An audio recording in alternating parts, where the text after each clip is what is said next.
औज़ुबिल्लाहिमिनश्शैतानिर्रजीम बिस्मिल्लाहिर्रहमानिर्रहीम। शुरू अल्लाह पाक के बाबरकत नाम से और हमारे प्यारे नबी जी हज़रत मोहम्मद सल्लल्लाहु अलैहि वसल्लम पर करोड़ों दुरूद व सलाम। अस्सलाम वालेकुम रिस्पेक्टेड व्यूअर्स, कैसे हैं आप सब? होप सो कि आप सब ठीक ठाक होंगे, खैर आफियत से होंगे। तो आप लोगों से एक छोटी सी रिक्वेस्ट कि प्लीज़ एक मरतबा वीडियो को पॉज करके दरूद पाक का खूबसूरत तरीन तोहफ़ा नबी करीम सल्लल्लाहु अलैहि वसल्लम के हुज़ूर पेश कर दीजिए। Welcome to an introduction to general English की सीरीज़ में जैसा कि आपको पता है कि आजकल हमारी speech of parts of speech start हैं, तो उन्हीं को ही हम आज कंटिन्यू करेंगे। रिमेनिंग जो रह गए हैं उनको हम इंशाल्लाह आज डिस्कस करेंगे और इस टॉपिक को कंप्लीट कर देंगे। तो अगर आप लोगों ने इससे पहले वाली वीडियोस वॉच नहीं की हैं तो आप इस टॉपिक को कंटिन्यू करने से पहले बेहतर है कि आप वो वाली वीडियोस प्लेलिस्ट में जाकर जनरल इंग्लिश की सीरीज़ में वॉच कर सकते हैं, ताकि आपको मज़ीद बेनिफिट हासिल हो और आप इसको अच्छे तरीके से समझ सकें। ओके, वीडियो को स्टार्ट करते हैं, लेकिन उससे पहले अगर आप लोगों ने चैनल सब्सक्राइब नहीं किया तो प्लीज़ चैनल को सब्सक्राइब कर दें, बेल आइकन प्रेस कर दें और वीडियो पसंद आए तो लाइक भी कर दीजिएगा लास्ट पर। ओके, तो स्टार्ट करते हैं।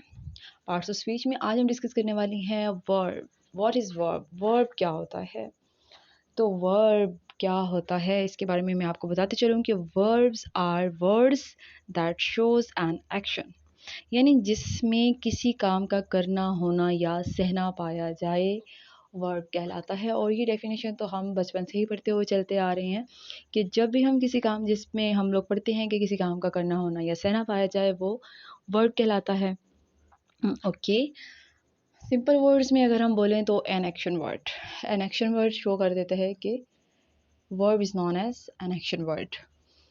ओके, फॉर एग्जांपल हम कोई भी काम कर रहे हैं, मिसाल के तौर पर हम चल रहे हैं, खाना खा रहे हैं, उठ रहे हैं, बैठ रहे हैं, लाइक कुछ भी कर रहे हैं। For example walking, talking, watching, creeping, listening, thinking, sitting, laughing, crying, हंस रहे हैं, खेल रहे हैं, घूम रहे हैं, फिर रहे हैं, खाना खा रहे हैं, टीवी देख रहे हैं, खबरें सुन रहे हैं, बुक्स को पढ़ रहे हैं, मतलब कोई भी एक्टिविटी हम कर रहे हैं, कोई भी काम परफॉर्म कर रहे हैं, कुछ भी।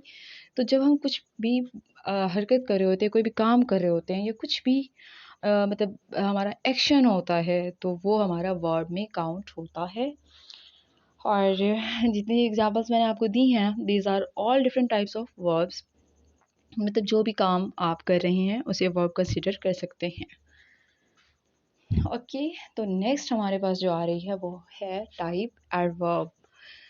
ओके, तो पार्ट्स ऑफ स्पीच में नेक्स्ट पार्ट जो है ये है एडवर्ब। अब हम लोगों ने पहले डिस्कस किया वर्ब के बारे में। अगर यहाँ पर देखा जाए तो यहाँ पर किस चीज़ का इजाफा हुआ है? जस्ट एडी का इजाफा हुआ है। वर्ब के साथ हम लोगों ने ऐड का इजाफा किया है, एड वर्ब।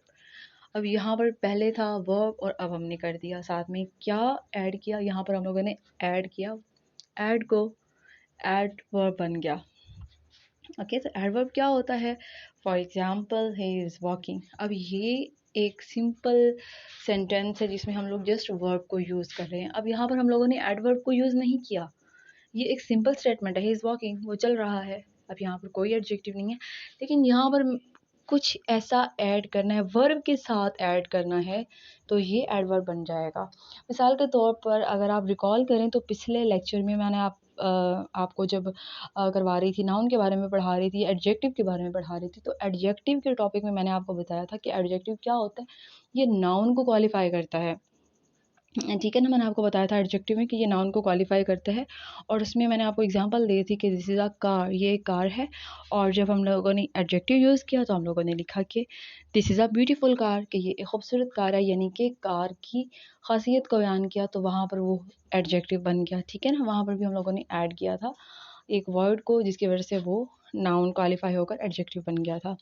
अब एडवर्ब में भी सेम वही चीज़ ही शो हो रही है कि एडवर्ब में हम क्या करते हैं, इसमें हम वर्ब को क्वालिफाई कर लेते हैं, वर्ब को क्वालिफाई कर लेते हैं। फॉर एग्जांपल कि अगर यहाँ पर हम लोग एग्जांपल ले रहे हैं ना कि ही इज़ वॉकिंग, वो चल रहा है, तो ये एक सिंपल वर्ब की बात हो रही है कि कोई भी काम हो रहा है, वो कोई भी हरकत कर रहा है, कुछ भी अमल कर रहा है। तो अगर हम साथ में इसके एक वर्ड ऐड कर देते हैं कि ही इज़ वॉकिंग स्लोली, वो आहिस्ता आहिस्ता चल रहा है या वो धीरे से चल रहा है, तो यहाँ पर हम लोगों ने वॉकिंग क्या है, वॉकिंग यहाँ पर था वर्ब। ओके, क्योंकि कोई काम हो रहा है, वो चल रहा है, तो वॉकिंग वर्ब था और वॉकिंग के साथ हम लोगों ने स्लोली का इजाफा कर दिया, यानी कि वर्ब के साथ कुछ ऐड कर दिया। एडवर्ब की बहुत सिंपल एग्जांपल है कि वर्ब के साथ कुछ भी ऐसा ऐड कर देना जिससे वर्ब के मीनिंग को क्वालिफाई किया जाए। तो यहाँ पर वॉकिंग एक वर्ब था, साथ में मैंने ऐड कर दिया स्लोली और ये बन गया adverb. He is walking slowly, वो आहिस्ता से चल रहा है। होप सो कि आपको एडवर्ब के बारे में जो भी कन्फ्यूजन थी वो दूर हो गई होंगी और आपको पता चल गया होगा कि एडवर्ब क्या होता है। तो नेक्स्ट हमारे पास क्या चीज़ आ रही है, नेक्स्ट हमारे पास है प्रपोजिशन। अब प्रपोजिशन क्या होती है? A preposition used to link noun, pronoun और phrases to other words within a sentence. एक ही जुमले में हम लोग फ्रेज को, नाउन को, प्रोनाउन को एक दूसरे से जोड़ रहे होते हैं और जब वही चीज़ें जुड़ती हैं तो वो जुड़कर एक सेंटेंस बन जाता है। तो वो तमाम जो चीज़ें जो आपस में लिंक कर रही होती हैं, जोड़ रही होती हैं एक सेंटेंस को दूसरे सेंटेंस से, तो वो क्या कहलाती हैं? वो प्रपोजिशंस कहलाती हैं। फॉर एग्जांपल, अब यहाँ पर सिंपल अगर आप डेफिनेशन देखना चाहें तो बिटवीन नाउन एंड प्रोनाउन। अब नाउन और प्रोनाउन के दरमियान में जो छोटे छोटे वर्ड्स आ रहे होते हैं वो प्रपोजिशंस होती हैं, और वो कौन कौन से होती हैं वो मैं आपको आगे चलकर इसी वीडियो में बताती हूँ। Okay, for example the book is on the table. अब किताब मेज़ पर है। ओके, अब ये एग्जाम्पल है किताब मेज़ पर है। यहाँ पर प्रपोजिशन कौन सी है? यहाँ पर कौन सा वर्ड है जो कि प्रपोजिशन है और कौन सा वर्ड जोड़ रहा है? तो होप सो कि आपको पता चल गया होगा कि यहाँ पर कौन सी चीज़ आपस में बुक और टेबल को आपस में लिंक करवा रही है। तो वो है on. Okay, the book is on the table. अब यहाँ पर द बुक इज़, अब किताब है, टेबल आगे टेबल आगे, अब किताब टेबल पर है। अब ये तो नहीं पता, अगर यहाँ पर हम ऑन को रिमूव कर देते हैं, for example the book is the table, अब यहाँ पर तो कोई फिक्रा जुड़ता ही नहीं है, कोई कंफर्म ही नहीं होता कि क्या क्या कहा जा रहा है। इससे तो बात का मफहूम वाज़ेह नहीं होता। हालांकि एक छोटा सा वर्ड है ऑन, लेकिन अगर हम इसको रिमूव कर देंगे तो ये हमारे सेंटेंस की सारी साख्त को, उसके स्ट्रक्चर को ख़राब कर देगा और हम बिल्कुल आइडिया नहीं लगा पाएंगे कि कौन सी बात हो रही है। ये बुक कहाँ पर है? टेबल के ऊपर है या टेबल के नीचे है? कहाँ पर है? टेबल के दाएं साइड पर है, बाएं है, किधर नहीं है? तो जब तक हम ऑन नहीं लगाएंगे तब तक हम अपने सेंटेंस को क्लियर नहीं कर पाएंगे। यहाँ पर the book is on the table यानी किताब टेबल पर है, तो ऑन यहाँ पर सेंटेंस को क्लियर कर रहा है। नेक्स्ट होप सो कि आपको समझ आ गई होगी इसके बारे में। तो नेक्स्ट हम डिस्कस करने वाले हैं कंजक्शन। कंजक्शन क्या होती है, कंजक्शन क्या होता है, इसका मतलब क्या है और इसे कहाँ इस्तेमाल किया जाता है? चलिए मैं आपको बता देती हूँ कि conjunction, these are the words which are used to join sentences, phrases और वर्ड्स टुगेदर। अब कंजक्शन भी कुछ उसी तरीके से ही है जैसा कि हम अपने अभी वाले टॉपिक में पढ़ चुके हैं प्रपोजिशन में। तो कंजक्शन क्या होता है? कंजक्शन को उर्दू में वैसे हरूफ अतफ़ भी कहा जाता है, और अगर सिंपल वर्ड्स में मैं आपको बताऊं तो इसे जॉइनिंग वर्ड्स भी कहा जाता है। ये भी हम कह सकते हैं कि दीज आर द वर्ड्स, अगर प्रॉपर डेफिनेशन लिखनी हो तो डेफिनेशन आपके सामने है कि these are the words which are used to join sentences, phrases और वर्ड्स टुगेदर। लेकिन अगर हम बिल्कुल सिंपल वर्ड्स में कहें तो जॉइनिंग वर्ड्स को कंजक्शन कहा जाता है, यानी अब दो मुख्तलिफ सेंटेंसेस हैं उनको जोड़ने के लिए। अगर आपको याद हो कि हम लोगों ने पहले क्या पढ़ा है, तो पहले हम लोगों ने पढ़ा है प्रपोजिशन, लेकिन प्रपोजिशन में कुछ ये था कि हम लोग नाउन, प्रोनाउन, फ्रेजेस को और वर्ड्स को जो है ना लिंक डाउन करवा रहे थे। अब यहाँ पर क्या है कि कंजक्शन में हम लोग सेंटेंसेस को आपस में जोड़ते हैं, मुख्तलिफ जुमलों को आपस में जोड़ते हैं।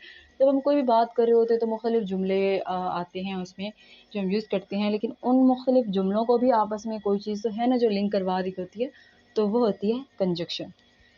For example, I am going to bazaar but I will be back soon. अब यहाँ पर दो जुमले इस्तेमाल किए गए हैं। आई एम गोइंग टू बाज़ार, मैं बाज़ार जा रही हूँ, but I will be back सून, लेकिन मैं जल्द वापस आ जाऊँगी। अब ये दो जुमले हैं, लेकिन इनको कौन सी चीज़ है जो आपस में लिंक करवा रही है और हमें बात समझ में आ रही है? तो वो यकीनन है बट।